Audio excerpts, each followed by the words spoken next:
has issued a stark warning following the recent attacks on its energy infrastructure. The spokesperson declared that any repetition of such strikes will trigger a far stronger retaliation, targeting not only energy or enemy energy facilities, but also those belonging to their allies. In a separate statement, the spokesperson emphasized that Tehran's response to the attacks on its own energy sites is not over yet, signaling that further military actions remain on the table. General, if I can also get your observation regarding this, Iran has refused to bow down. They are stating that if you keep continuing to attack our energy infrastructure, we will hit, and we will hit hard, not just against our enemies, but we will also hit our allies, because that seems to be the last straw, in fact, for Iran. But General, we just saw a press conference by the US Defense Secretary Pete Hegseth, and he in fact stated that there are clear objectives for America in this war. When they started this out, General, they started off with two objectives. The first was destroying the Iranian top leadership. They have not managed to do that because Iran seems to have a hierarchical, replaceable leadership structure that is very complex. The other objective that they cited was the nuclear program to cripple it. We had the counterterrorism chief who has now resigned in the US state that Iran had no credible threat of a nuclear warhead. So that objective also seems to be false. So General, what I want to get to is, apart from bringing Iran to its knees, making it bow down and to bomb a new political existence in Iran, what is the objective of the US?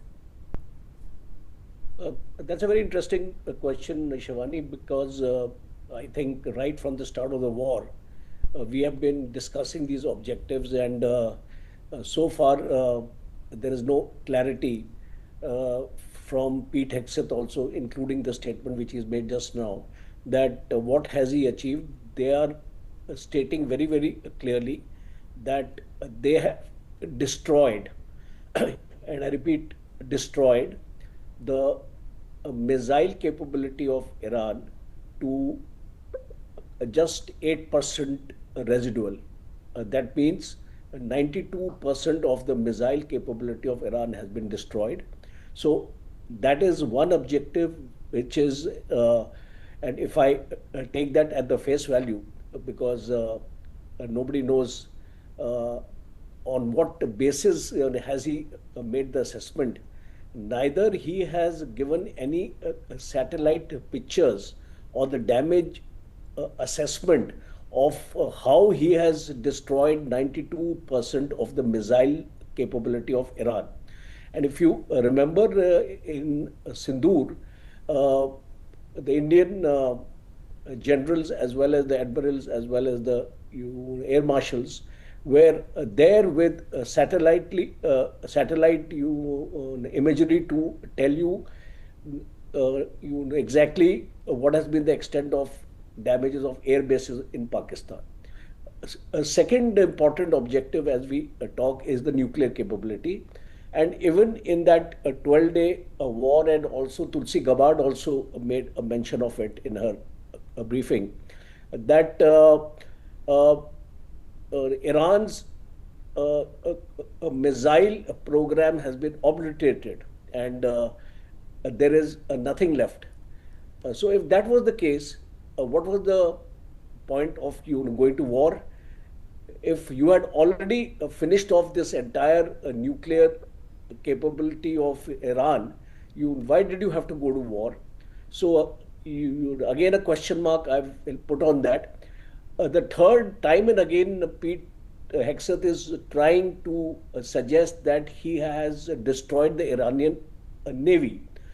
So I would like to bring it to the information of the viewers that Iran never had a great navy. First of all, it didn't have those aircraft carriers or destroyers or corvettes or any big warships, they believed in having a faster speed boats, motorboats, to dominate their area of influence, which they had in plenty.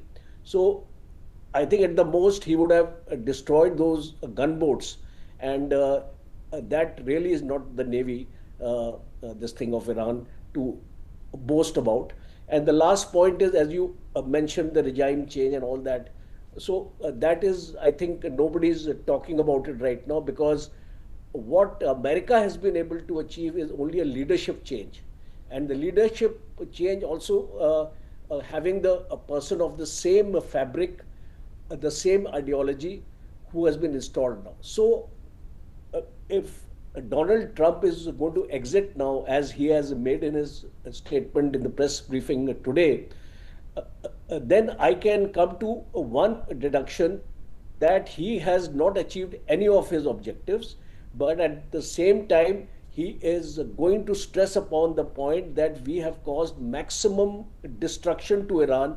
We have finished his military capability to a very, very great extent, and now Iran does not possess the military strength or the asymmetric strength to pose a challenge to anybody in the region, and especially Israel. So I think on that plank, Donald Trump is going to end this war, but all people who understand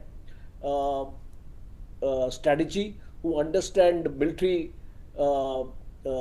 campaigns, will come to a conclusion that this war has been lost by both US as well as Israel.